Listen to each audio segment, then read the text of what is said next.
Mga minamahal ko po kababayan, muli magandang umaga po sa inyo lahat. Umpisahan ko po itong talumpati sa isang pagbati para sa naging pasya na hukuman sa kaso ng namayapang Congressman Chito Bersamin.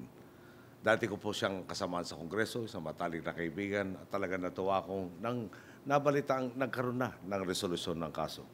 Matapos nga po ang 9 na taon, sa wakas ay nakamit na ni Chito at ng kanyang pamilya ang tunay na katarungan. Sa araw pong ito, nasaksihan natin ang makasaysayang groundbreaking ng itatayong bagong Supreme Court Complex. Ang sabi sa akin, bago pa raw mag-ikalawang digmaang pandaigdig, huling nagkaroon ng sariling gusali ang Supreme Court. Nang ipagkalob dito ang tinatawag na ayuntamiento sa Maynila. Matapos naman ang gera, inilipat ang mataas na hukuman sa Mabini Hall sa Malacanang bago ipamana sa Supreme Court ang dating DFA building na siya namang lumang library ng University of the Philippines. Naalala ko nga po, nung hindi pa ako Pangulo, minsan kung binisita ang tanggapan ni Justice Antonio Eduardo Natura sa Padre Faura. Nasa second floor po yun. Sa ilalim noon ay parang may tambakan ng papel, may garahe, at sa tabi naman ng opisina ay kantin ng Supreme Court. Parang di angkop bilang tanggapan ng isang maestrado. Nakakagulat pang di nakakabit sa main building ang kanyang opisina.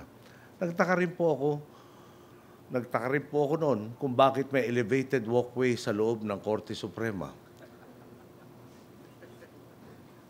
Hindi ba parang huwag nang magitin kung saan normally may elevated walkway.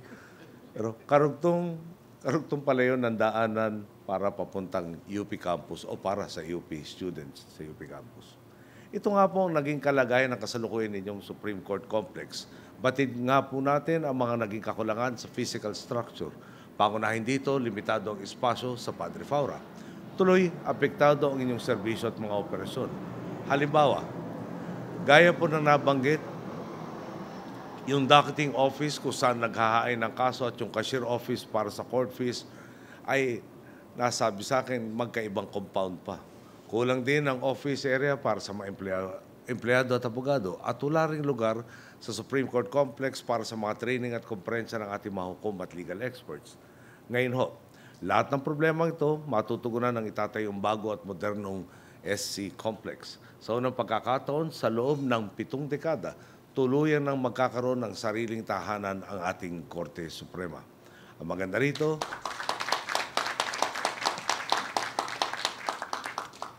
maganda nga po rito dahil nga batay sa Green Building Principles ang disenyo ng ipagagawang gusali, inaasahang aabot sa 65.78 milyong piso kada taon ang matitipid sa maintenance at utility expenses nito.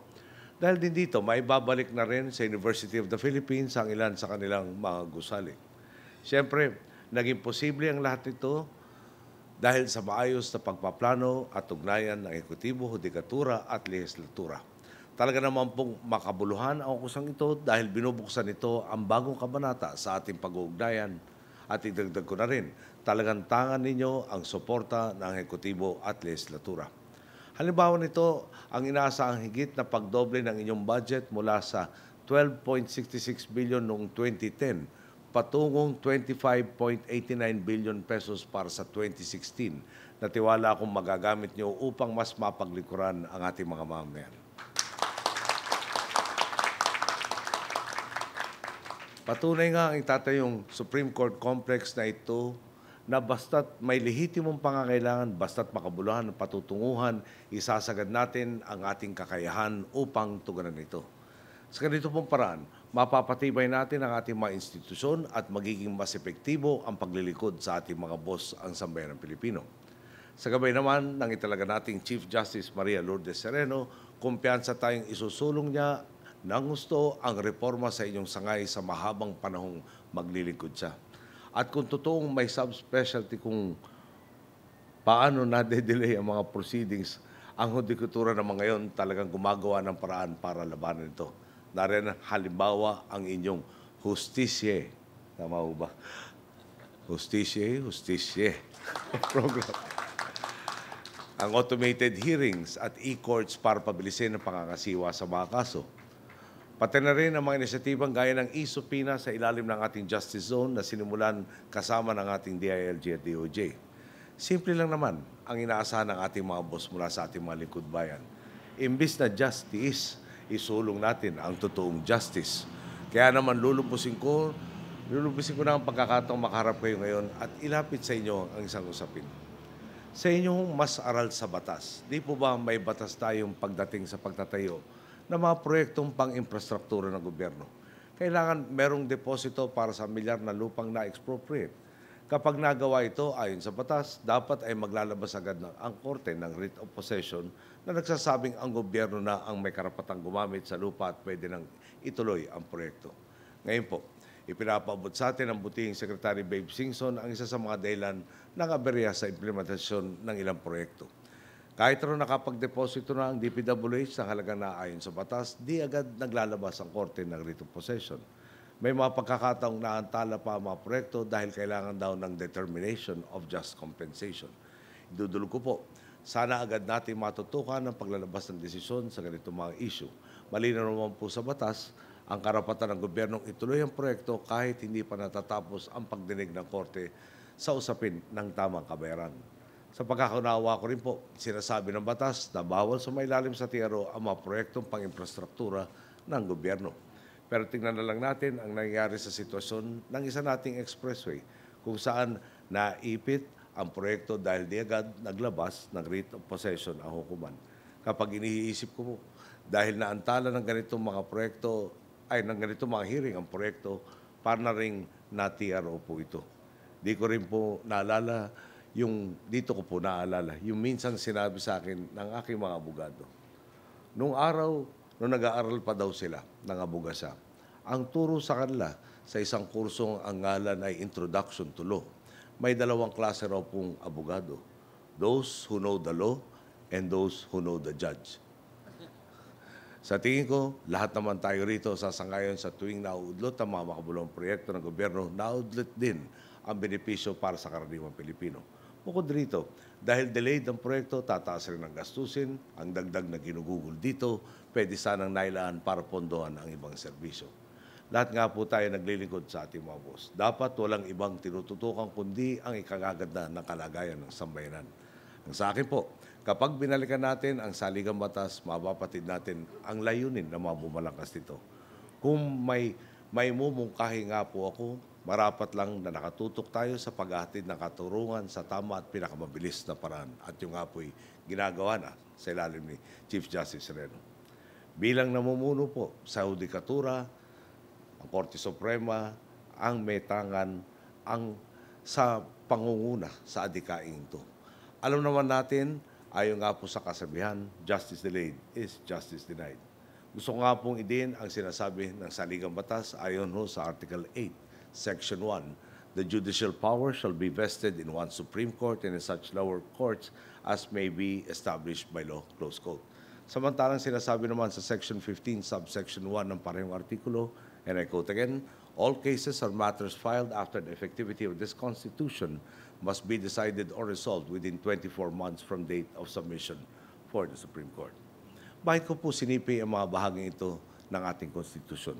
Moderno at dekalidad nga ho itong itatayong bagong complex ninyo at makabago ang makagamitang ilalagay dito. Pero para sa akin, ang pinakamahalagang bahagi nito ay ang mga magtatrabaho rito. Lahat na magiging kasangkapan sa bago niyong gusali makakatulong sa pagtupad ng inyong mandato. Pero nasa sa inyo pa rin kung isusulong ninyo ang tama at makatwiran. Bilang mga inaasahang magtataguyod sa interes ng Pilipino, tanungin sana natin ang ating mga sarili, nagagawa ko ba ang tama para sa sambayanan? O may ginagawa lang ako para masabing tinutupad ko ang tungkulin ko? Itong gagawin ko, sigurado bang makakabuti para sa aking mga boss at totoo bang maghahatid ito ng katarungan? Ibabahagi ko lang ho, nang namatay ang aming ina, silang kontra sa ipinaglalaban niyang ang agad-agad na nagmungkahing patuyuan siya ng monumento. Agaran pong sumagi sa isip ko noon, ganun na lang ba yun? Konting bato, konting semento, monumento. Hindi ba't walang katuturan ang ganong hakbang kung taliwas naman ang prinsipyong kanilang ipinaglalaban? Sandali na lang ho ang aking termino. Masasabi nating nasa huling 10% na lang ako sa panahong ipinagkaloob sa akin para maglingkod bilang Pangulo. Ipinangako ko ang judicial reform at talagang ginagawa natin ang lahat ng ating makakaya para tuparin ito. Pero malinaw namang di ko kayang gawin ang lahat at di ko tangan ang lahat ng susi para gawing mas epesyente ang ating sistemang pangkatarungan. Sa totoo lang, kayo po ang mga dalubhasa sa batas. Excuse me. Kayo po ang mga dalubhasa sa batas at ang panawagan ko, balikan ninyo ang mabibigat at kontrobersyal na isyong kinaharap ng hudikatura.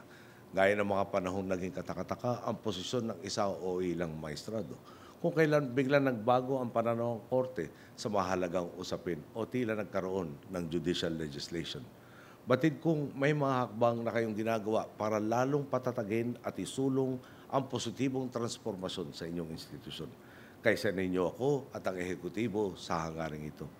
Sa tingin ko, kung hangad natin ang pagbabago, dapat lalo pa tayong maging gigil na kumilos para rito. Lalo pa dapat mag-alab ang pagnanais nating gawing mas patas at makatarungan ang ating lipunan. Di ba't napakagandang isipin? Sa ating pagre-retiro, kapag nagbalik tanaw tayo, talagang masasabi nating malaki ang naiambag ko. Hindi ko ipinagpatuloy ang dinatnang kong status ko. Idiin ko po, sa pagkakaisa, tiyak na may papamana natin sa susunod na salinlahi ang isang Pilipinas na di hamak na mas maganda kaysa sa ating dinatnan. Isang bansa kung saan talagang namamayani ang hustisya at patas ang pagkakataon para sa bawat Pilipino. Isang lipunan kung saan masasabi nating ang mga problemang ating kinakaharap ay di na kailangan danasin pa ng mga susunod sa atin. Magandang araw po. Maraming salamat sa inyo lahat. Thank you very much, Mr. President.